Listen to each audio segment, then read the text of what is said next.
the stories of the prophets. Today we're going to talk about Yusuf alayhi salam. Yes, the famous, amazing story of Yusuf alayhi salam. The story that Allah subhanahu wa ta'ala himself calls ahsanul qasas, the best, the most excellent of stories. Yusuf alayhi salam is basically being put in a position where he is being called, he is being asked to commit a terrible, terrible sin, and he is being enticed towards this sin. So what does Yusuf alayhi salam do? Yusuf alayhi salam obviously, backs away from that situation, but he goes a step beyond that. He says to Allah subhanahu wa ta'ala, Rabbi, my Lord, my Master, who guided me to this wise decision, As-sijnu ahabbu ilayya mimma yad'unani ilayhi. That I would rather choose prison than committing the sin that these people are asking me to commit, adultery, fornication. I would rather go to prison than do that. وَإِلَّا تَصْرِفْ عَنِّي كَيْدَهُنَّ أَصْبُ إِلَيْهِنَّ وَأَكُمْ مِنَ الْجَاهِلِينَ. And oh Allah, if you don't save me from them, I fear that I might actually fall into that sin and commit an act of ignorance.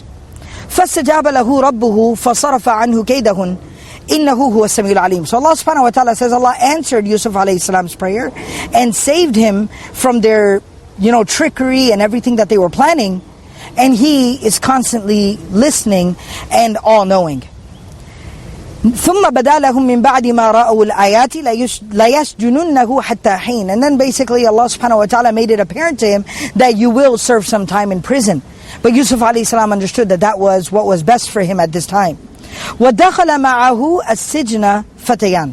But now Allah subhanahu wa ta'ala tells us that when Yusuf alayhi salam entered into prison, there were two other young men who were entered into prison along with him.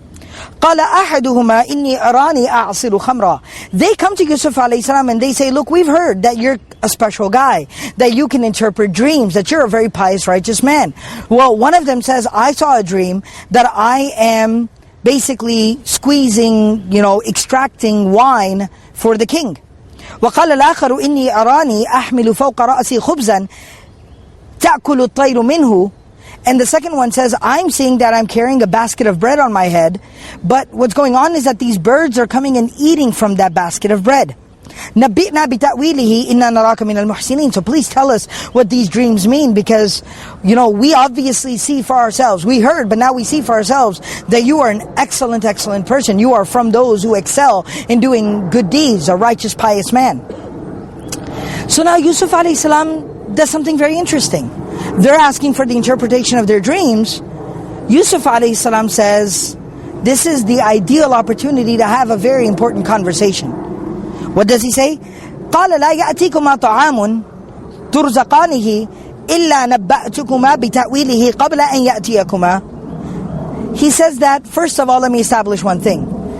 Before your next meal arrives, before lunch is served, I will have told you the interpretation of your dreams. So meaning what? I'm not putting this off. I'm not brushing you off. I'm not trying to find a way out of this situation. I will tell you what your dreams mean, and I'll tell you, in fact, before lunch is served. So I need you to stay with me. I need you to pay attention. Because you're asking me for something, I'd like to share something with you as well. ذَلِكُمَا مِمَّا عَلَّمَنِي رَبِّي. He says, first of all, how do I interpret dreams? I'm not some angel that I interpret dreams. Rather, this is something my Lord, my Master, Allah taught me to do. إِنِّي تَرَكْتُ مِلَّةَ قَوْمٍ لَا يُؤْمِنُونَ بِاللَّهِ وَهُمْ بِالْآخِرَةِ هُمْ كَافِرُونَ.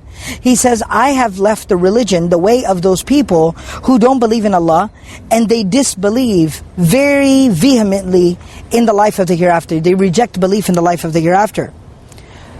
But rather, what do I do? What's my path in life? وَاتَّبَعْتُ مِلَّةَ آبَائِي إِبْرَاهِيمَ وَإِسْحَاقَ وَيَعْقُوبَ. He says, I follow the religion, the path of my forefathers, Abraham, Isaac, and Jacob, Yaqub. مَا كَانَ لَنَا أَن نُشْرِكَ بِاللَّهِ مِنْ شَيْءٍ. That it is not fitting for us. It was never an option for us to ever associate anything with Allah as a partner.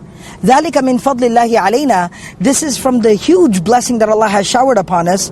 وَعَلَى النَّاسِ, and upon people. وَلَكِنَّ أَكْثَرَ النَّاسِ لَا يَشْكُرُونَ. But rather, most people, they don't appreciate this fact that Allah has given us this information. Allah has taught us this. And then he says, يَا صَاحِبَيِ السِّجْنِ. Oh, my two companions in prison. My two buddies, my two prison mates. أَأَرْبَابٌ مُتَفَرِّقُونَ أَأَرْبَابٌ مُتَفَرِّقُونَ خَيْرٌ أَمِ اللَّهُ الْوَاحِدُ الْقَهَّارُ. He said, what's better? Is it better to worship many different deities and gods and lords? Or is it better to worship Allah, who is one, alone, unique, and dominant and powerful? Who do you think it's better to worship? What makes more sense to you? To worship these scattered lords and gods and idols that you don't even understand fully? Or to worship Allah, who is one, alone, unique, and almighty and all-powerful, and He's the one that's given me the gift that I'd like to share with y'all. مَا تَعْبُدُونَ مِن دُونِهِ إِلَّا أَسْمَاءٌ سَمَّيْتُمُوهَا أَنْتُمْ وَآبَاؤُكُمْ مَا نَزَّلَ اللَّهُ بِهَا مِن سُلْطَانٍ. He says, and as far as what you worship other than Allah, they're just names.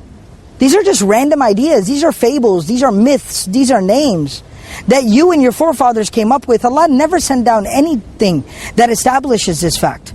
ذَلِكَ, He says, إِنِ الْحُكْمُ إِلَّا لِلَّهِ, that the command, the power is only for Allah, is only in the hands of Allah. أَمَرَ أَلَّا تَعْبُدُوا إِلَّا إِيَّاهِ. He has commanded that you worship no one other than Him. Only Him you should worship. ذَلِكَ الدِّينُ الْقَيِّمُ. This is the proper way to live one's life. وَلَكِنَّ أَكْثَرَ النَّاسِ لَا يَعْلَمُونَ. But most people, they don't understand. Now, as Yusuf a.s. had promised, he says, يَا صَاحِبَيِ السِّجْنِ أَمَّا أَحَدُكُمَا فَيَسْقِي رَبَّهُ خَمْرًا. As for one of you, you will go back to serving wine to the king. وَأَمَّا الْآخَرُ فَيُصْلَبُ فَتَأْكُلُ الطَّيْرُ مِنْ رَأْسِهِ. And as for the other, you will be killed, you will be executed, and birds will come and peck away at your head after you are dead, after you have been hung. قُضِيَ الْأَمْرُ الَّذِي فِيهِ تَسْتَفْتِيَانِ. And that's exactly what ended up happening with the two people that asked the question to Yusuf alayhi salam.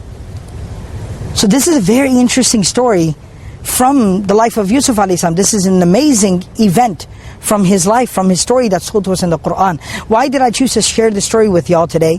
And why did I say that this had a profound impact on me? Let me explain. Yusuf alayhi salam is a prophet of Allah. He is a caller and inviter to Allah. That's what he does. Now he's found himself in a bit of a predicament.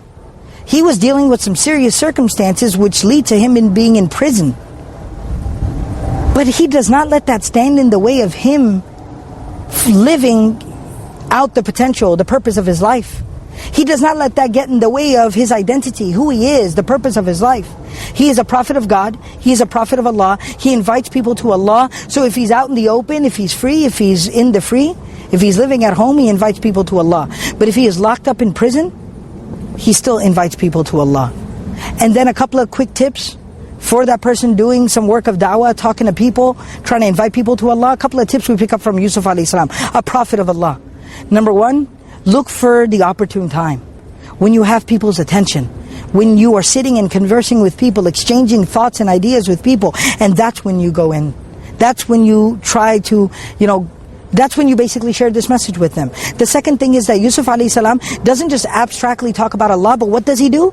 Yusuf alayhi salam connects the idea of Allah, the message about Allah, to their actual question. They're saying, you're an amazing guy, you can interpret dreams. He says, yeah, well, where do you think this comes from? Allah gave me this gift. He connects it to the situation. He seizes the situation when he has their attention. And thirdly, and most importantly, he keeps his word. He's a man of his word. He told them, I will tell you what your dream means before lunch is served. And what happened? He told them what their dreams meant before lunch was served. And whether they believed or not, it was on them. So, an inspiration that I take from the story of Yusuf alayhi salam, remember who you are. You're a Muslim. Wherever you go, no matter what the circumstances are, what they're saying on the news, what the Islamophobes are saying, or whatever's going on, you are a Muslim. Believe that, know that, live your life as a Muslim. And as a Muslim, it is your responsibility to share the message of Islam with all of mankind. Tell people, introduce people, call people to Allah. People deserve to know who Allah is. Share the message about Allah with them. But when you do so, remember to be a man of integrity like Yusuf alayhi salam. I hope everyone benefited from today's lesson, from stories of the prophets. Inshallah, I'll see y'all next time. Jazakumullahu khairan. Wassalamu alaikum wa rahmatullahi wa barakatuh.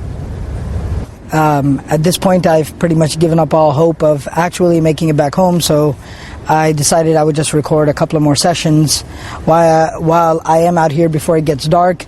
I'm afraid there actually might be bears over here, so I need y'all to keep me in your du'as, inshallah.